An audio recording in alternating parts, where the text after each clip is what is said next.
ito na ang masarap at malapot nating dinuguan. Tignan nyo guys, oh.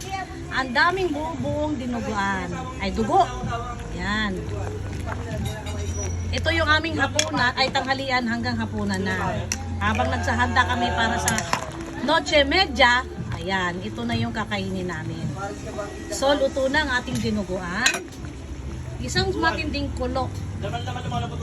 Ayan.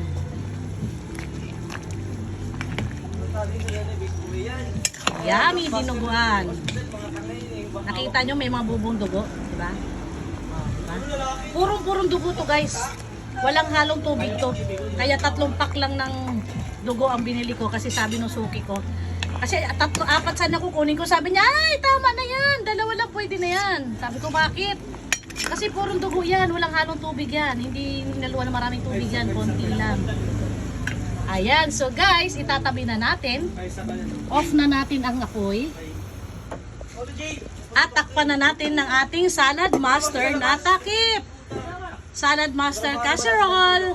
Ang healthy na casserole.